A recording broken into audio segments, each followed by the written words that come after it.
Welcome again, good morning with सभी आपकी खिदमत में हाजिर हैं और हम लोग बात कर रहे हैं इस वक्त सैलाब ज़दगान के लोगों पर। कुछ लोग जो हैं, जितनी ऑर्गेनाइजेशन है, वेलफेयर है, वहाँ पर जो है जाके इमदाद करें, लेकिन बहुत सारी ऐसे प्रॉब्लम्स अभी फेस करने। जिस तरह वहाँ पे बहुत सारे बच्चे हैं जो इधर उधर घूम रहे होंगे, टाइम जिन लोगों को कैंप दिए हुए हैं, लेकिन वो सारा दिन ये खाना है और बैठना है और मेडिसिन भी प्रोवाइड की जा रही है। लेकिन कुछ लोग सोच रहे हैं कि इसके अलावा उनकी वहाँ पर क्या एक्टिविटी की जाए जिससे उनकी ग्रूमिंग भी साथ साथ होती रहे। वो बिल्कुल एक क्योंकि डिज़ास्टर देखा हुआ है, लोगों से बिछड़ते देखा है, तो उनको ऐसे नहीं छोड़ना चाहिए। जिस तरह हमारे बच्चे एजुकेशन ले रहे हैं, अच्छी एनवायरनमेंट ले रहे हैं, तो उनको कोशिश करें कि उनको डाइवर्ट भी थोड़ा किया जाए। ऐसी सोच रखना भी बड़ी बात है। तो ये समनानी वेलफेयर ऑर्गेनाइजेशन ने एजुकेशन पे भी सोचा है कि हम उनको कुछ ना कुछ एक्टिविटी प्रोवाइड करें। हेल्दी एक्टिविटी भी कह सकते हैं, एजुकेशनल एक्टिविटी भी कह सकते हैं। तो यहाँ पर समनानी वेलफेयर से हेड ऑफ एजुकेशन है असदुल्ला साहब, उनसे बात करते हैं। जी अस्सलाम वालेकुम अगेन, वेलकम सर। आप एजुकेशन को देख रहे हैं, आप समनानी वेलफेयर में, तो आपने ये क्या सोचा कि वहाँ पर एक डिज़ास्टर है, तो उन बच्चों के लिए ये एक्टिविटी के बारे में क्या आपके पास सोचा है? बेसिकली जब हमारा स्टार्ट हुआ, हमने जब ये सैलाब ज़दा जगहों पे गए, वहाँ इलाकों में देखा, वहाँ पे हमने फूड के ऊपर बहुत वर्क किया, खैमे लगा कर दिए, उनकी बेसिक जितनी नीड्स उन्हें फुलफ़िल किया। लेकिन उसके बाद भी पूरा दिन वो लोग खाएंगे, क्या करेंगे? तो उसके लिए उनकी जो मैंडेटरी पार्ट है, जैसे कि हमारी एक ज़िंदगी, हम सुबह उठते हैं, खाना खाते हैं, देन आप हर वक्त खाना नहीं खा सकते, आप हर वक्त खैमे में नहीं बैठ सकते।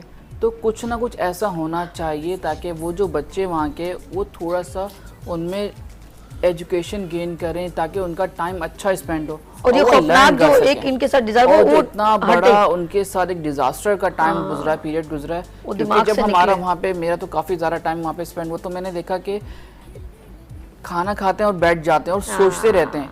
वालिदैन बच्चों का चेहरा देते हैं, चेहरे बच्चे जो है वालिदैन का देखते हैं कि कुछ करने को नहीं है ना, उनका अपना घर है। अगर हम जस्ट इमेजिन करें कि अगर हमें कोई हमारे घर से बाहर निकाल दे और इतने लॉन्ग टाइम के लिए कि हमें पता ही ना हो कि हमारा घर कहाँ है, और अब जहाँ से सैलाब गुजरा है वहाँ तो उनके घरों के निशान तक नहीं बचे।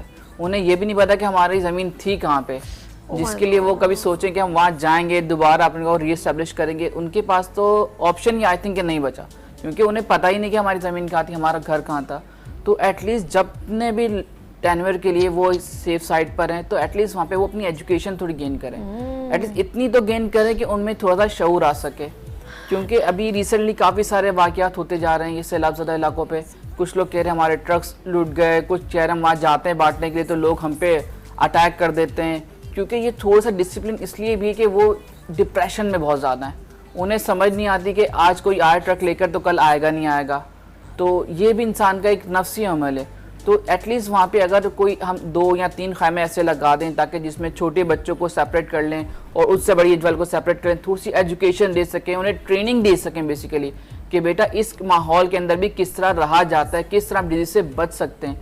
तो ये बहुत मैंडेटरी पार्ट है और आई थिंक कि इसके ऊपर अभी तक वेलफेयर वर्क नहीं कर रही, जिसकी इंतहाई ज़्यादा नीड है।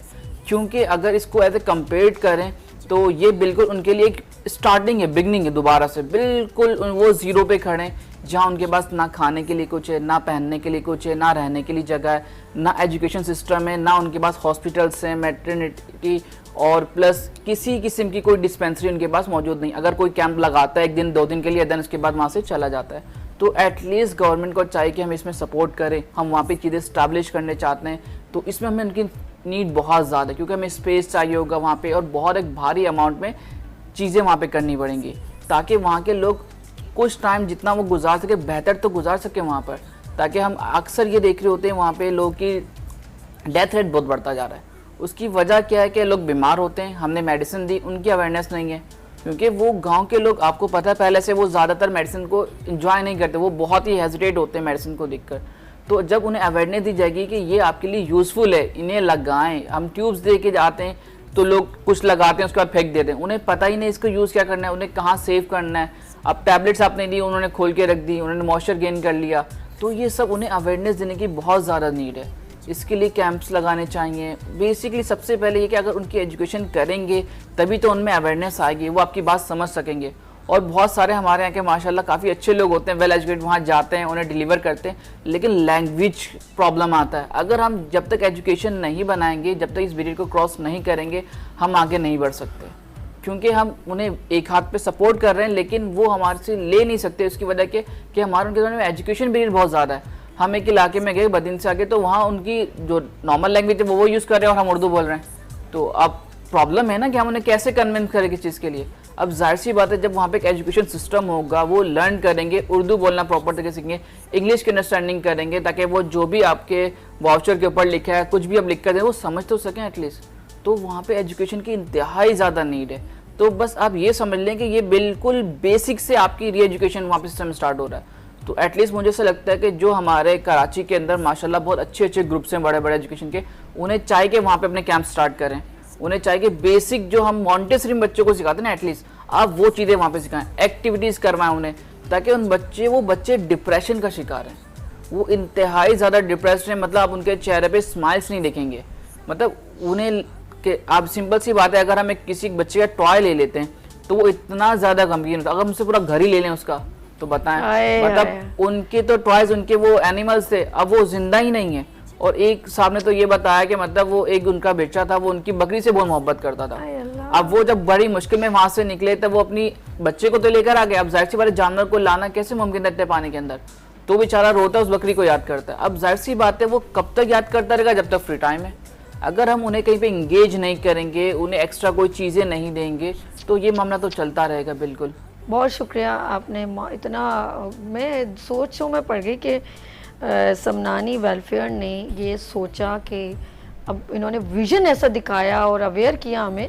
ये चीज़ अभी तक किसी भी ऑर्गेनाइजेशन ने नहीं सोची। सब कह रहे थे पहले फूड मिल जाए, फूड मिल जाए, लेकिन यही बात है हमारी गवर्नमेंट की कि पहले से कोई प्लानिंग नहीं की जाती कि ये चीज़ रिक्वायर होगी। अब उनको इंतज़ार करवाया जाता है, उनको तकलीफ़ मज़ीद है, हम उस यहाँ से फील नहीं कर पा रहे हैं कि ये क्या क्या फेस कर रहे हैं। लेट्स सी, आपका बहुत शुक्रिया असर, आपका बहुत शुक्रिया दोनों का।